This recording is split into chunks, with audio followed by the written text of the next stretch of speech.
Hey everyone, welcome to another episode of ADMAIL. This is Adam Bergman, founder and CEO of IRA Financial. I'm here to help you find the answers to the most frequently asked questions from my clients about self-directed retirement accounts. If you want to learn more, you can subscribe to our YouTube channel and follow us on social media. Just search IRA Financial. Hey everyone, Adam Bergman here, and welcome to another episode of ADMAIL.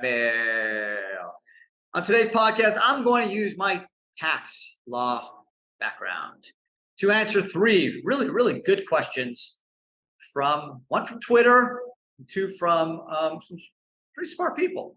So I actually got these questions. The Twitter one I got a couple weeks ago, and these questions I got actually a few days ago. So I thought they were really good, and I wanted to share them with all of you. So without further ado, let's get started. First question from Twitter.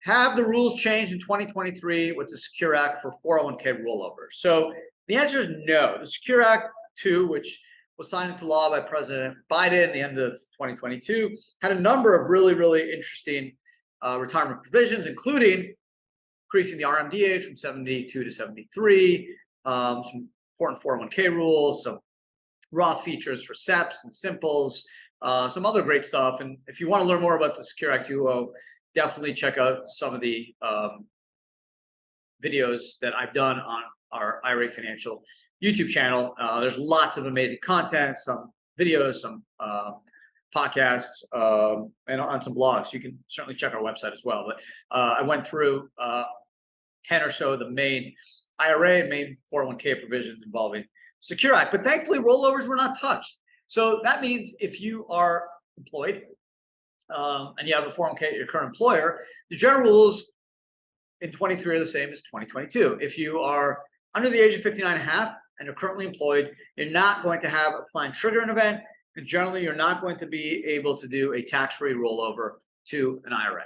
Okay, the money basically has to sit in the plan. But once you're over the age of 59 and a half, or you leave your job, then you will unlock those funds and they can be rolled tax-free into an IRA. So thank you very much for that question. Second question of today's podcast is from Gary T. of Renton, Washington. Gary wants to know, my custodian will not let me do a Roth conversion of a private placement. Will your company? Of course. Yeah, I've heard of some self-directed IRA custodians who for some reason aren't comfortable doing Roth conversions. I'm not sure why. We've done thousands each year. Of course, we can do it. All we're going to need, Gary, from you is the value of the private placement. And you're not going to have to do really much. We will work with you and the manager of that private placement investment, whether it's a partnership, the general partner, if it's an LLC, the manager, and get the necessary paperwork to change the ownership from your current custodian to IRA Financial, and then we will convert it so that the IRA you have with IRA Financial will be a Roth. It's just paperwork.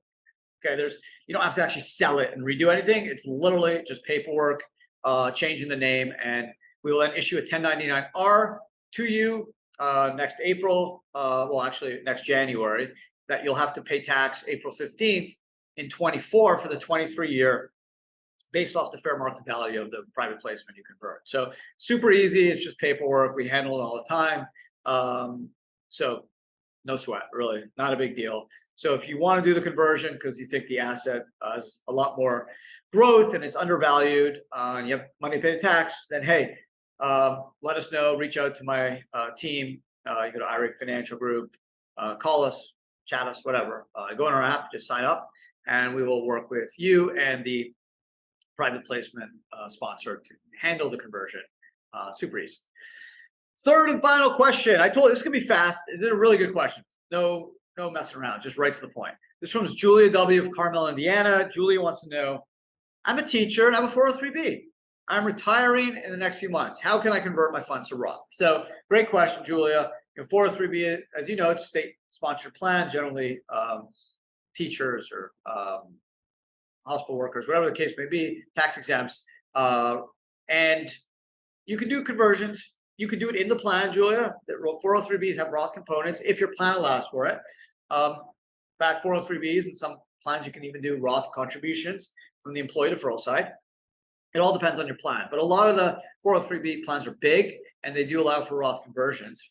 But you don't have to do that. You can wait a few months, retire, and then once you retire, Julia, you can do a tax-free rollover of those funds to an IRA, and then you can do a Roth conversion in the IRA. We'll 1099 it to you, and you'll pay tax on April 15th of the following year. Is there a difference? Not really, honestly. It's whatever you want. It's the same tax, right? You're just gonna have to provide a value of the assets you convert. The only reason you want to wait is, let's say you want to do a rollover of the 403b cash, buy an asset, and then maybe try to get a discounted valuation because it's a liquid asset or it's a minority interest in a partnership, and you want to try to get a discounted valuation. And the idea of a discounted valuation is obviously you pay less tax because you're arguing, or not you, the valuation company or the accountant, whoever's doing the valuation, is going to attest to the fact that the asset is worth a lower value than what you paid for it. So I think that would be the only interesting thing, unless you own a lot of equities now, they've tanked and they're down in value, and you just want to convert it now. You don't want to wait a few months in case the assets go up in value. That's probably another reason why a Roth conversion in the plan would work. But if you feel like you're going to be more aggressive with a discounted valuation on a liquid asset, you can wait. If you just want to take advantage of the conversion now because the equities or ETFs, whatever you have in your 403b has been depressed and you think at a pretty low value and you expect it to go up, even though the market's been strong the last couple of months, if you still feel like there's more room to grow, then doing a conversion in the 403b works for you, Julia. Just, of course, just like I mentioned to Gary, you got to be able to pay the tax. The tax is due April 15th, it's ordinary income tax. So maybe you have losses, maybe your tax rate's going to be low. Generally makes sense to pay the tax from personal funds, not taking the money out of the Roth to pay it. Generally, it's not a great idea.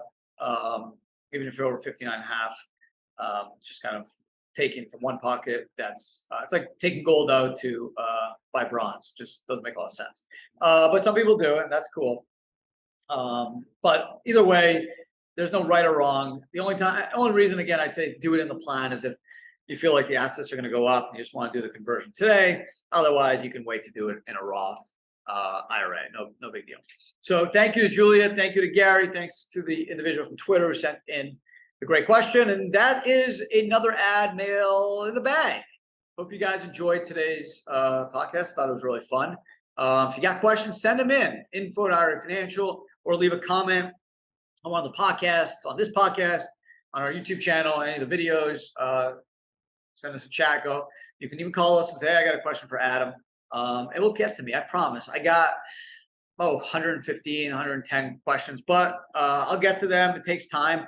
If I don't get to them in the ADMAIL, I'll sometimes do videos or I'll do blogs on those questions. So that's why it makes a lot of sense to just subscribe to our YouTube channel. You may even see a video about your question, or go on our website and check out our blogs. We drop 5 blogs a week. Really cool topic. So I think you'll enjoy it. You'll learn a lot. That's the name of the game, right? The more you learn, the more you know, better educated you are, better investor you're going to be. Just, I believe in that. So that's my job, is to hopefully share some of my knowledge with you guys so you can all become more savvy and more successful, self-directed time investors. Otherwise, have a great rest of your day. And thanks again for listening. If you're watching on YouTube, cheers. Appreciate it. Thumbs up. Why not? Subscribe and leave a comment if you want. Otherwise, have a great rest of your week. See everyone again next Thursday. Ciao.